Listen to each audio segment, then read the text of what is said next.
صوفیہ نامی نابینا لڑکی کی کہانی۔ ایک نابینا لڑکی تھی جو کہ بالکل بھی نہیں دیکھ سکتی تھی اور اسے پینٹنگز کرنے کا بہت شوق تھا۔ اب مسئلہ یہ تھا کہ پینٹنگز کرے کیسے کرے، کس چیز کی کرے، دیکھے تو کرے، پر وہ تو دیکھ ہی نہیں سکتی تھی۔ تو ہوا یہ کہ اس کے شوق نے اس کے اندر یہ جذبہ پیدا کیا کہ میں چیزوں کو محسوس کر کے انہیں بنانے کی کوشش کرتی ہوں۔ تو وہ ہر چیز کو محسوس کرتی کیونکہ اسے ان چیزوں کو رنگ دینا تھا، اپنے ہاتھوں سے رنگ دینا تھا جو کہ وہ دیکھ نہیں سکتی تھی۔ تو اس نے سوچا کہ جو چیز دنیا میں سب سے زیادہ روشنی دیتی ہے کیوں نہ میں اسے بناؤں۔ تو کیا ہوا اگر میں دیکھ نہیں سکتی لیکن میں اس چیز کو تو بنا سکتی ہوں جو سب سے زیادہ روشنی دیتا ہے۔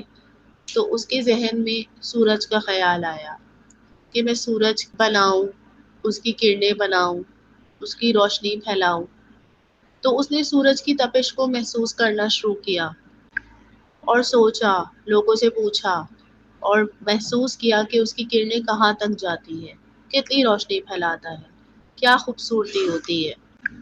اس نے سورج کی پینٹنگ بنانا شروع کی اور سورج بنایا، اس سے نکلتی ہوئی کرنیں بنائی، دھوپ بنائی، روشنی بنانے کی کوشش کی۔ اس کی پینٹنگ اتنی خوبصورت تھی کہ لوگ دیکھ کر حیران رہ جاتے تھے جب انہیں یہ پتا چلتا تھا کہ یہ ایک نابینا لڑکی نے بنائی ہے۔ تو ان کی عقل حیران ہو جاتی تھی اور کام نہیں کرتی تھی کہ کیسے۔